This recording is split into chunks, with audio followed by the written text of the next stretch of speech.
Good afternoon and welcome to Keeping Up in the Quad Cities. I'm Johnny Marx. If I go through the number of titles that Jason Gilliand has, it would take the whole 20 minutes that we're going to talk. Director of Events for Downtown Davenport Partnership, we know that. A long-time, steadfast, important cog to the chamber and downtowns across the area. Alexis? Was there still a high school? Was it United by then, all the way back then, Jason? It was Alexis when I went there. No longer Alexis, now United. So wow, yeah. Which makes us both old. But I think as cool an event what we're going to talk about today, easily, Jason, the best logo anywhere is the Alternating Currents logo that you guys feature. We're going to talk today about that event and a couple other things dealing with the Quad Cities. 4 days. I listened to Motherfolk the other day, and I would spend whatever dollars that I had to watch them perform. Talk about Alternating Currents for just a second, would you please?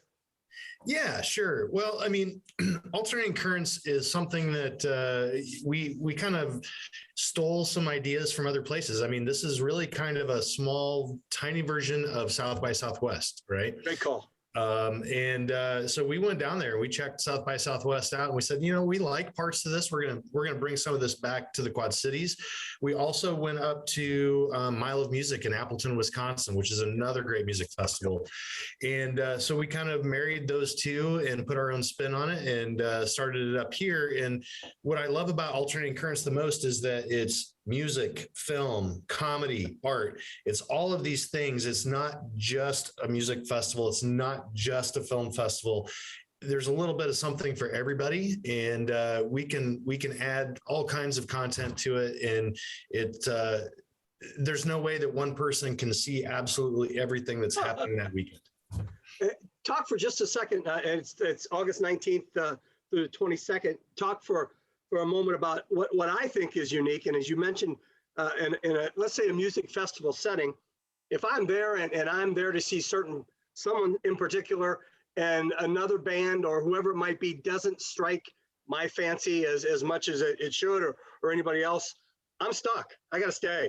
With Alternating Currents, if something doesn't hit me the right way, dude, I can get up, take a walk and enjoy something else. Absolutely. I mean, we have about 20 venues throughout the downtown that are hosting everything. And so, like you said, you walk into a venue and you're like, yeah, this isn't my style. You walk down the street, you find something else. And internally, we kind of call this the Choose Your Own Adventure Festival because there's a little bit of something for everybody. And this is what I tell people, like, this is where you find your next favorite new band that you didn't know existed. Says somebody who played in my favorite local band. Talk for just a second, if you will, Jason. There's not a food component into and I use River Roots Live as an example all the years. But if I'm enjoying somebody performing in a downtown bistro or bar or whatever, my food is I can purchase it there, and that in turn helps those people that have brought that act to that venue. Yeah, and that's, that was another reason that we made the change from River Roots Live to Alternating Currents is because we've seen the downtown grow over the last 10, 20 years. And it's at a point now where we have a ton of bars, restaurants, retail. And so what this does is we want people to explore the downtown and find all of these awesome businesses that are almost exclusively locally owned, small businesses. And you can go get a burger, get some pizza, get a micro brew from one of our many breweries. And so we want that money to go to those businesses. We want people to explore and really get familiar with them. And this is a great way to do that. We're actually pushing them into their doors to go see music, see comedy, see films, those kinds of things. So and you know this because you deal with it. One of the most overused words in today's society is pivot. But you had to make some adjustments. It's the elephant in the room is the pandemic that we've all fought through. Before we talk about Alternating Currents for a second, what's it been like for you as someone who takes what others do to the public to adjust to a flood in 2019, a pandemic in 2020. I think you guys done a great job, Jason.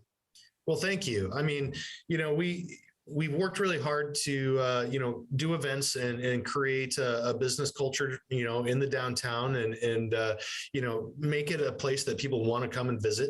And obviously, everybody has dealt with the pandemic. The downtown also, as you mentioned, dealt with the flood the year before. And so, it's been really tough down here. And so we really did try to make some changes. And obviously last year we couldn't produce any of the normal summer events that we would normally do. And so we tried to do a few different things. We really tried to support the businesses doing online ordering to do business that way, where we would do pickup days where you could order online, and then once a month or twice a month people could come downtown and do curbside pickup at our businesses. We also did, right before Christmas, we actually did a day where our staff went out and delivered online orders within 30 miles of the downtown. I love that. And so, we tried to come up with different ways that we could support our businesses through all of that. And we love doing that. And some of those things worked out so well. We're going to keep doing some of them.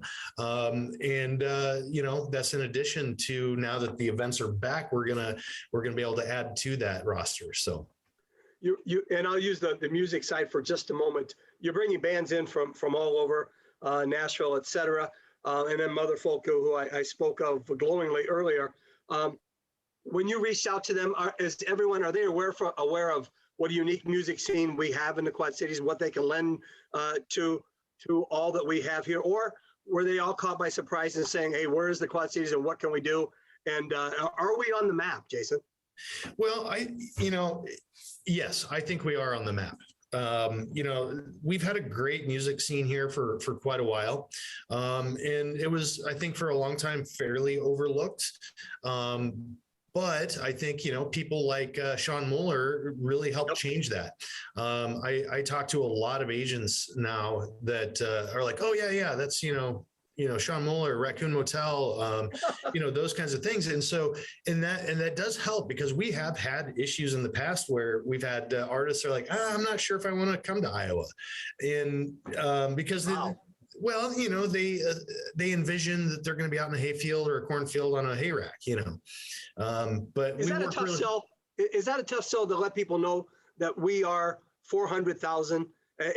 And sometimes the river gets in the way, and not that every time you see Iowa, you think of a tractor in a cornfield. Well, these are just things that, people think of Idaho for potatoes. That's just kind of the way things go, right? But I think what we've done a good job of is that, we get these artists here, and then they see what we can do. They see what our community is, and then they want to come back.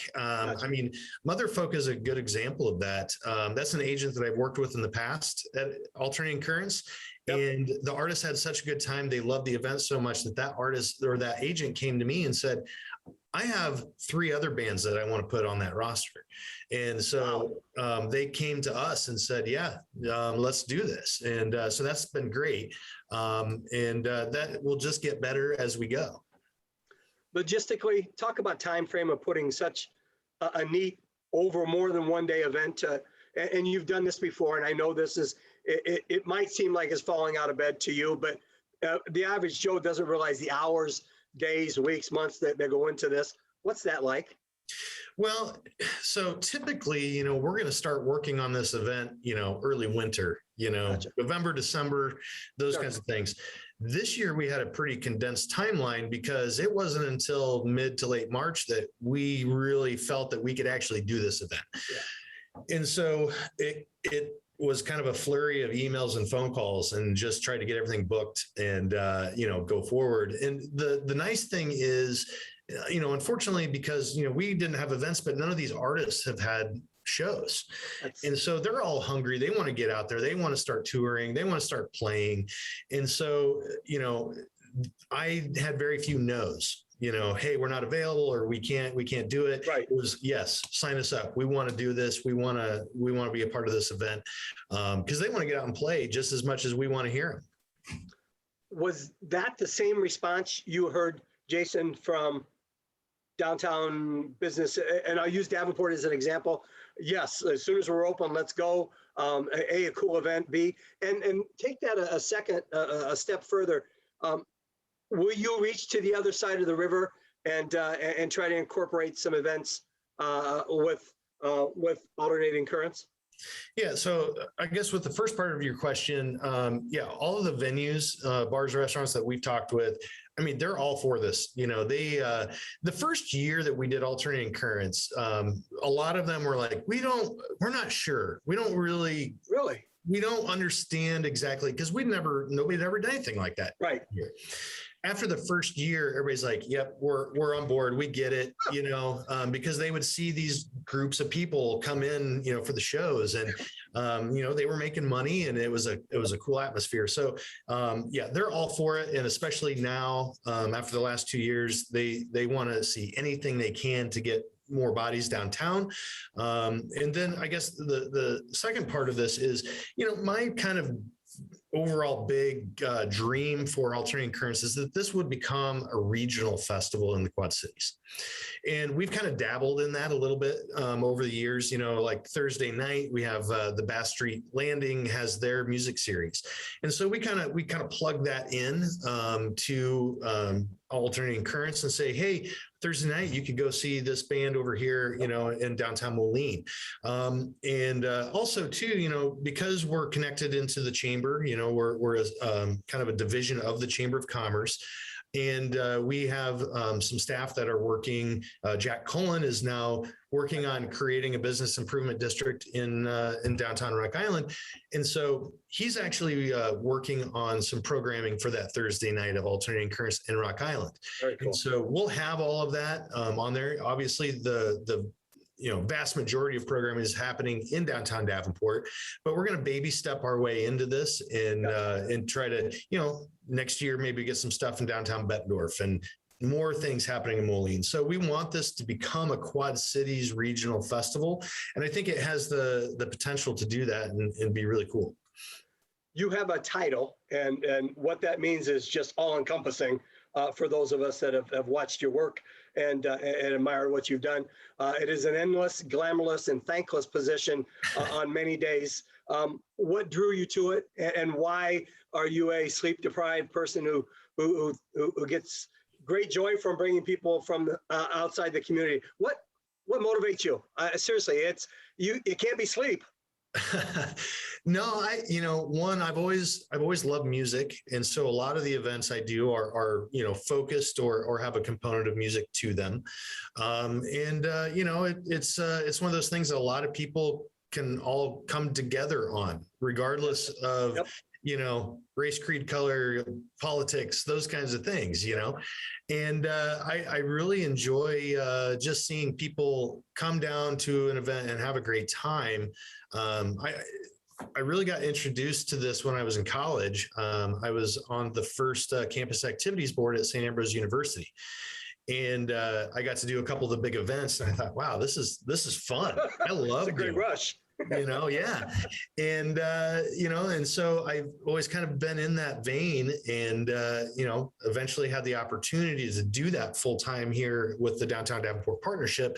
But I've also done things, I've worked with production companies. I've done local crew at the Tax Slayer. I've done, run sound, run lights, built stages, done all those kinds of things. And also played on a lot of stages as a musician. And so, I just like the performance aspect of things and putting something together that people say, that was fun. I had a great time. And the same thing with those artists. I want those artists to have a great experience so that they want to come back as well. The easy part of our conversation, Jason, has been the music side. I'm the guy that would go watch a comedian or a comedy troupe or somebody that does improv of that nature. I'm that guy. Yes, the music is first and foremost, but we've got movies, and you mentioned comedy. Expand a little on that for me, would you please? Yeah. So, I mean, I tend to kind of dwell on that music aspect because that's really where my interest is and my expertise. Yeah, we wanted to make sure that we had these other components. And while I enjoy comedy and I enjoy movies, I am not the guy that can be, a critical kind of, looking at those and making good critical decisions. So we find people in our community that are that person. So for our comedy, we have Bobby Ray Bunch, who he books all of our comedy for us. And so we have local, we have regional, we have national, and he does a great job putting those together. And typically we'll have 4 or 5 comedians doing a show. It's all stand up. We also do we call it Laugh Tracks. It's kind of a takeoff of Mystery Science Theater 3000, if you're familiar with that.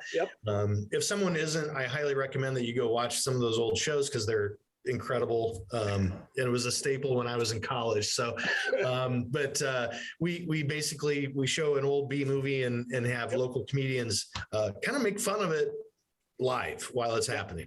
And so if you ever watch Robin Williams and Billy Crystal move, that's together, that's exactly what we're talking about. Right. Yes. And so that's a lot of fun. And then on the movie side, I have another group of people, Harry Walker and Mike Mayhews, who are 2 local guys who are, big film buffs, have been involved with making movies and doing these kinds of things. And so they actually kind of head up our film festival. And we get a ton of submissions from people from all over the world. I think this year we had over 15 different countries represented. Wow.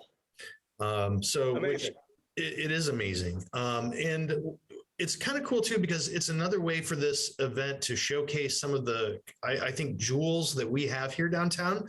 What I realized after the first couple of years is that these filmmakers get really excited about our film festival because they can get an opportunity to screen their film at the Figgy, which if you haven't been there, if somebody hasn't been there, it's a world-class theater.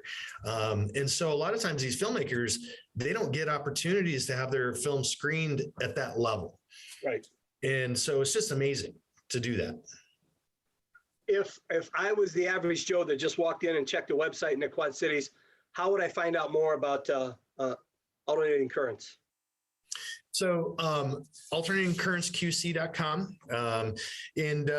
We're still working on getting the lineup out there. We've made a few announcements right now, and we're planning on getting more of that out shortly. We're going to get past this Bix weekend here. Because we have events going for that as well. But then we're going to really start just opening the floodgates. The website will be up, and we also have an app, and that's a very important piece of this festival because there is so much content. Like you mentioned, you go to a music festival, you tend to kind of plant your chair and face the stage, right, and get comfortable.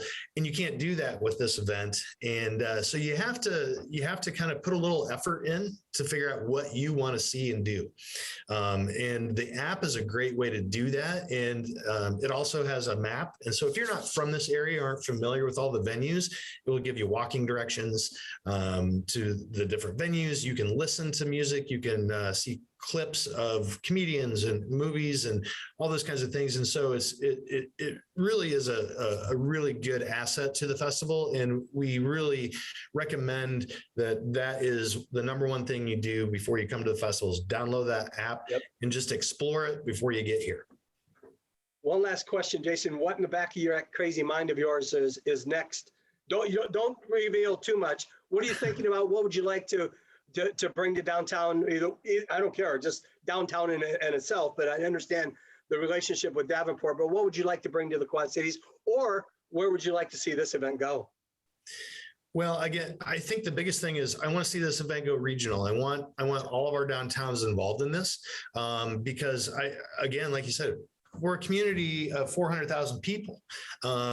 We should be able to do something that garners national attention. And I think this is one of the ways we can do it. And, I don't want to rush it. I want it to happen organically and authentically, because I really want people to come here and get that true kind of Quad Cities experience. I don't want to fabricate something that isn't authentic here. This is as cool as it gets. And I know I keep harping, it starts with the logo and who you brought in. It will work. And first of all, I'm grateful that you took time. You'll catch me somewhere along that path over those 3.5, 4 days, whether it be inside, outside, somewhere. And I'm grateful. Keep doing what you're doing, man. We appreciate it. Thank you.